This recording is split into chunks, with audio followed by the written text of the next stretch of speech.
That's what they'll.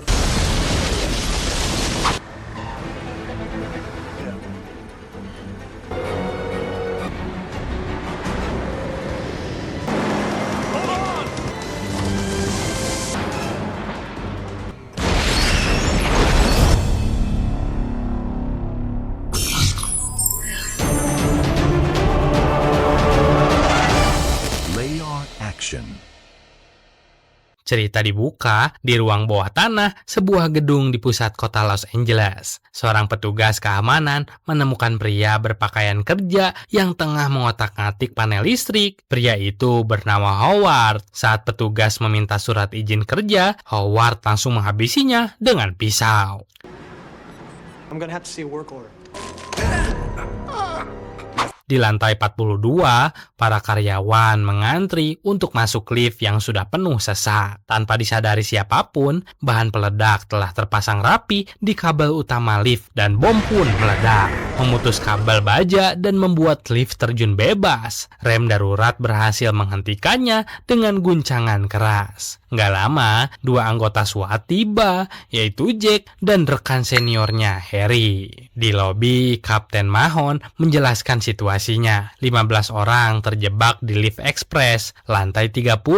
Pelaku menuntut $3 juta atau rem darurat akan diledakkan dalam waktu kurang dari 1 jam. Jack dan Harry meragukan niat pelaku dan langsung naik ke lantai 32 melalui panel akses. Harry memeriksa rangkaian bom C4 di bagian atas lift. Sementara Jack menenangkan para penumpang di dalam, Harry menyimpulkan pelaku adalah seorang profesional. Jack yakin pelaku tetap akan meledakkan lift meski tebusan dibayar. Ia dan Harry naik ke atap gedung dan menemukan alat derek pembersih jendela. Rencana Jack gunakan kabel bajanya untuk mengait lift agar tidak jatuh saat bom meledak. Sementara itu, Howard yang memantau lewat radio menyadari rencana tersebut. Dengan tubuh terikat tali, Jack turun untuk memasang pengait ke rangka lift. Namun saat waktu tersisa 3 menit, Howard memutuskan meledakkan bom lebih awal. Jack melompat keluar tepat saat ledakan terjadi, dan kabel baja pun menegang dan menahan lift.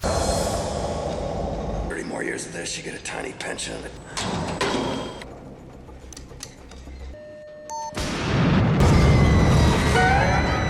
Guncangan hampir mencelakai Harry di atap. Alat derek mulai retak dan bergeser, sehingga Jack dan Harry bergegas ke lantai 28 untuk mengevakuasi penumpang satu persatu. Saat wanita terakhir sedang ditarik keluar, kabel akhirnya putus dan lift menghantam dasar gedung. Wanita itu selamat meski tumit sepatunya terpotong lift.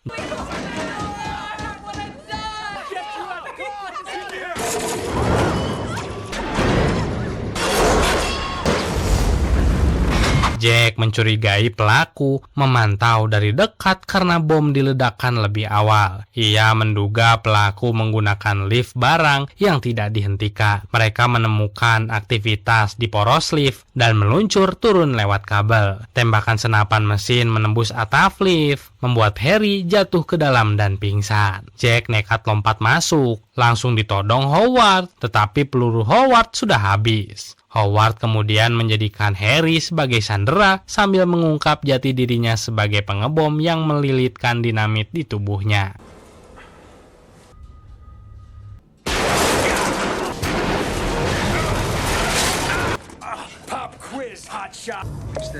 Tim SWAT mengepung area tersebut, tapi Howard lebih cerdik dan mengarahkan lift ke parkir bawah tanah. Ia menyeret Harry keluar sambil mengancam akan meledakkan bom jika Jack mendekat. Harry memberi isyarat agar Jack menembaknya. Jack menembak kaki Harry, membuat Howard kehilangan sandera. Sebelum kabur, leher Howard sempat terkena tembakan Jack. Ledakan dahsyat di area parkir melempar Jack hingga tak sadarkan diri.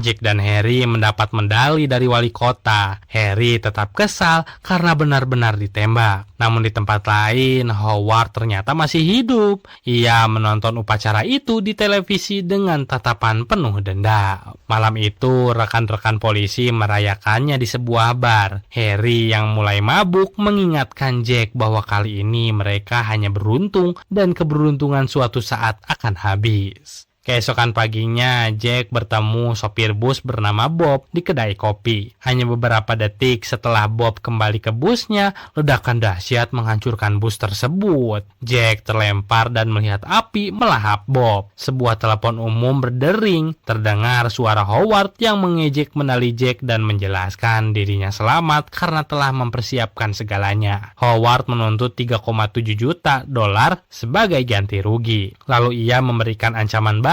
Ada bom di bus nomor 2525. Begitu bus mencapai 50 mil per jam, bom akan aktif. Dan jika kecepatan turun di bawah itu, bus meledak. Tidak ada yang boleh turun. Batas waktunya pukul 11 siang.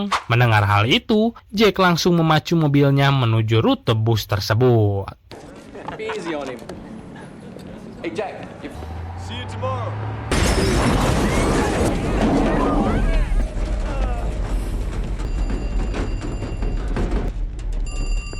There's a bomb on a bus. I'd want to know what bus it was. No one goes off the bus. Di sisi lain kota, seorang wanita bernama Annie berhasil naik bus 2525 yang dikemudikan Sam. Suasana di dalam masih normal. Jack menerobos kemacetan Santa Monica dan menemukan bus saat jarum speedometer mendekati angka 50. Ia mengituk pintu dari luar, tapi Sam mengira Jack orang asing dan justru mempercepat laju. Jack kemudian merampas sebuah Jaguar milik orang yang melintas dan kembali mengejar. Jack menyusul bus dan menyuruh pemilik Jaguar menulis ada bom dalam bus di kertas, lalu menempelkannya ke kaca depan bus. Sam membacanya dan hampir melepas pedal gas karena kaget. Jack berteriak agar Sam tetap jaga kecepatan. Tepat saat jarum menyentuh angka 50, bom di bawah bus aktif. Jack menghubungi Harry, lalu dengan nekat menabrakkan pintu Jaguar ke badan bus dan melompat masuk.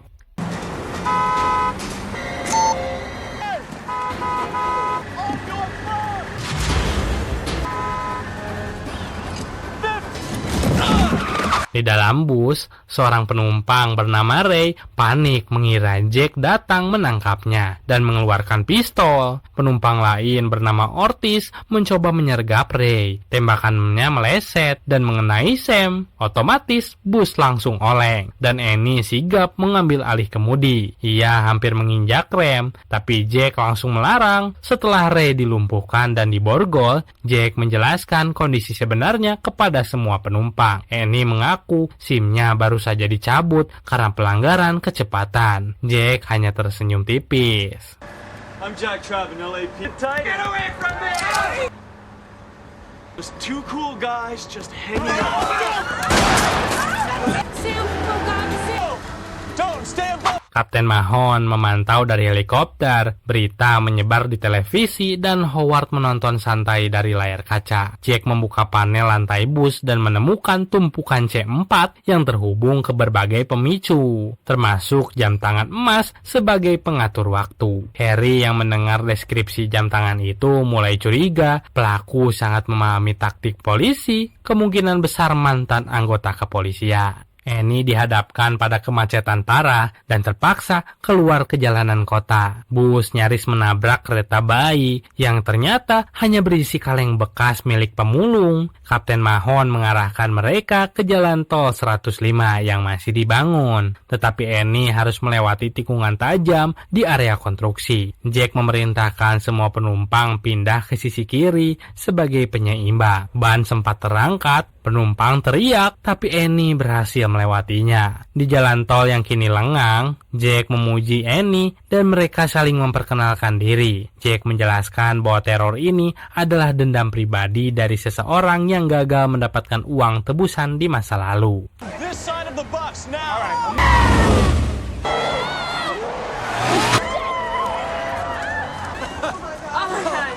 Di kantor polisi, Harry dan tim terus menggali data dana pensiun dan disabilitas kepolisian untuk mengidentifikasi pelaku. Harry semakin yakin pernah bertemu dengan pria itu. Di sisi lain, Kapten Mahon mendekati bus menggunakan truk untuk mengevakuasi. Tapi Jack menolak karena Howard memantau lewat siaran helikopter. Jack bernegosiasi agar Howard mengizinkan Sam yang terluka parah untuk diturunkan. Howard setuju dengan syarat kecepatan tidak boleh berkurang. Saat Sam berhasil dipindahkan ke truk polisi, Helen, seorang penumpang yang panik, nekat ikut melompat. Howard langsung menekan pemicu.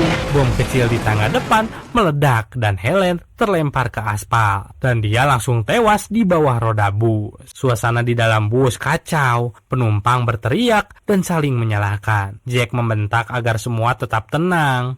Annie sangat terguncang karena menyaksikan kematian Helen. Jack berlutut di sampingnya dan meyakinkan bahwa itu bukan kesalahannya. Annie berhasil menenangkan diri. Bersamaan dengan itu, Nuruddin yang berada di helikopter memberi kabar buruk. Ada celah 15 meter di jalan tol yang belum tersambung di depan. Kapten Mahon segera memberitahu Jack. Para penumpang mulai mutus asa, tapi Jack memerintahkan Annie menambah kecepatan. Dengan sudut jalan yang sedikit menanjak, bus mungkin bisa melompati celah itu. Annie memacu bus hingga di atas 110 km per jam. Dan otomatis bus meluncur dan melompati celah dengan keras. Bagian depan menghantam beton di sisi seberang. Bunga api muncrat dari bagian belakang. Namun bus tetap melaju.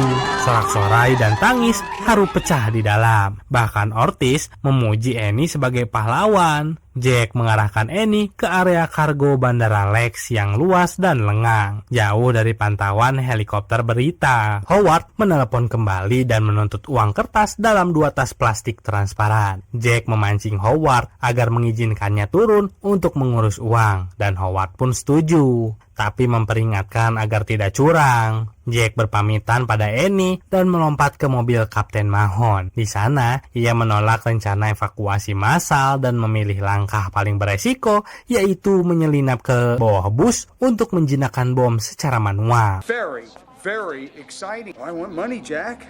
I know you want a shitload of money you didn't earn. Do not attempt to grow a brain. Don't forget about us.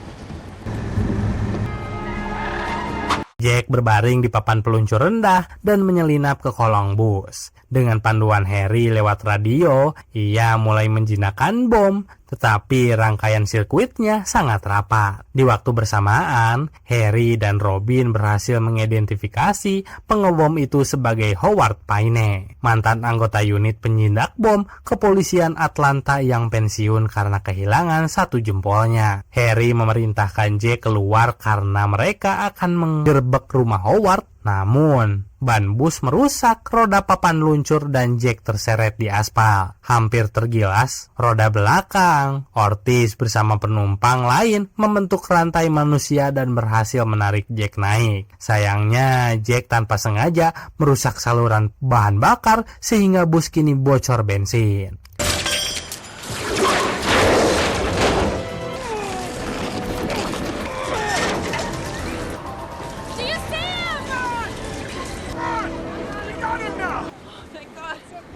Harry, Robin, dan tim SWAT menggerebek rumah Howard. Namun Howard sudah memasang jebakan. Begitu Harry melangkah di ruang tamu, sensor terpicu dan seluruh rumah meledak hebat, menewaskan Harry dan Robin seketika. Howard menelepon Jack dan dengan nada mengejek memberitahukan bahwa Harry tidak selamat. Ia bahkan tertawa karena jam tangan pensiunnya sendiri yang menjadi petunjuk. Jack sangat terpukul, tapi Annie menenangkannya dan mengingatkan bahwa nyawa mereka masih terancam.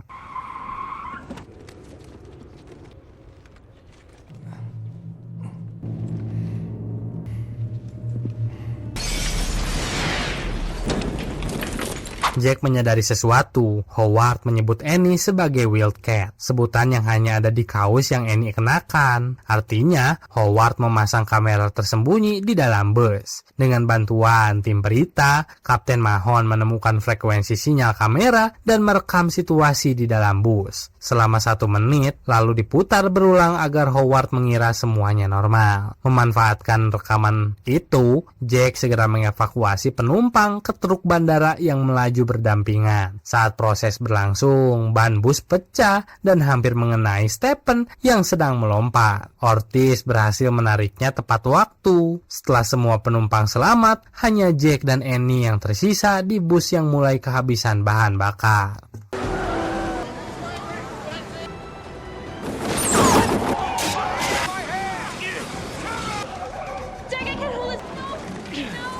Jack menggunakan panel lantai bus sebagai papan peluncur darurat. Begitu kecepatan turun di bawah 50, ia dan Annie meluncur keluar dari kolong bus tepat sebelum kendaraan itu meledak hebat, menghantam pesawat kargo yang parkir. Keduanya selamat dengan luka ringan. Di tengah puing ledakan, Annie sempat berseloroh bahwa hubungan yang dimulai dari situasi ekstrim biasanya tidak bertahan lama. Tak lama kemudian, Kapten Mahon datang dengan kabar mengejutkan bahwa Howard kembali menelepon menagih uang karena ia tidak tahu bus sudah meledak. Karena dia masih menonton rekaman yang diputar ulang, Jack dan Kapten Mahon segera menyusun strategi untuk menjebak Howard di lokasi penyerahan uang.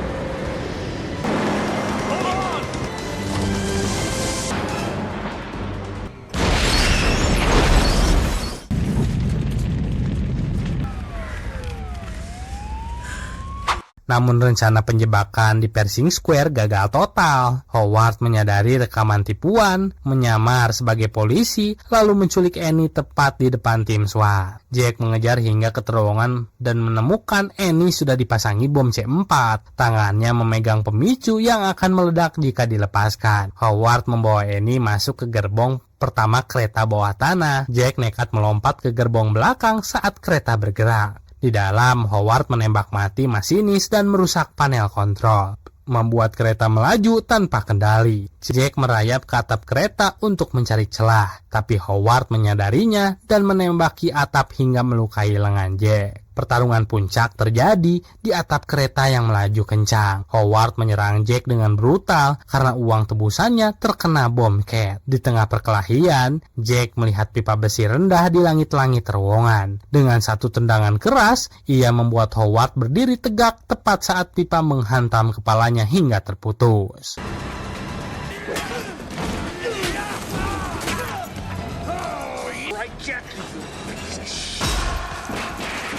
Jack merebut pemicu bom dan kembali ke dalam gerbong. Setelah berhasil melepas rompi bom dari Annie, dia baru sadar Annie masih terborgol ke tiang gerbong. Sementara kuncinya ikut terbawa Howard. Panel kontrol yang rusak membuat rem tidak berfungsi dan kereta terus melaju ke ujung lintasan yang buntu. Jack mengambil keputusan terakhir. Alih-alih mengerem, ia justru memacu kecepatan semaksimal mungkin agar kereta tergelincir di tikungan tajam. Daripada menghantam tembok, ia memeluk Annie dengan erat dan mereka berdua menunggu dengan mata terpejam. Rencana nekat Jack berhasil karena tergelincir keluar dari rel di tikungan tajam, membelah gerbong jadi dua dan bagian depannya terus meluncur naik melalui jalur konstruksi hingga menembus permukaan tanah. Gerbong itu muncul tiba-tiba di tengah keramaian Hollywood dan berhenti tepat di depan Chinese Theater, mengejutkan para turis. Di dalam reruntuhan, tiang borgol Annie ternyata sudah terlepas akibat benturan, sehingga ia bebas. Di tengah debu dan puing, Jack dan Annie berbagi momen haru karena berhasil selamat. Jack dengan rendah hati mengaku dirinya orang sederhana yang lebih suka menonton bowling di televisi. Bagi Annie, di saat itu Jack adalah segalanya. Cerita pun ditutup dengan akhir bahagia bagi keduanya. Film ini mengajarkan bahwa ketenangan dan kerjasama adalah kunci bertahan hidup di situasi mustahil. Pesan moralnya adalah tentang pengorbanan dan keberanian mengambil resiko ekstrim demi menyelamatkan orang lain. Ketegangan memuncak saat terungkap bahwa musuh menggunakan kamera rahasia untuk memantau bus. Namun pada akhirnya kecerdasan strategis Jack mampu mematahkan dominasi sang penjahat. Ini ada satu kutipan nih yang mungkin cocok untuk film Speed berdasarkan apa yang salah satu tokohnya katakan. Dari Harry, keberanian akan membawamu sejauh ini, lalu akan membawamu pada kematian. Apa yang dikatakan Harry di atas mengandung sebuah peringatan tentang bahayanya menjadi pahlawan tanpa rencana, sob. Kutipan ini sangat relevan dengan nasib tragis Harry di pertengahan film dan tiap konflik yang menimpa Jack karena Howard keburu dendam padanya sehingga membuatnya merasakan kesengsaraan teror mengerikan yang merugikan banyak orang.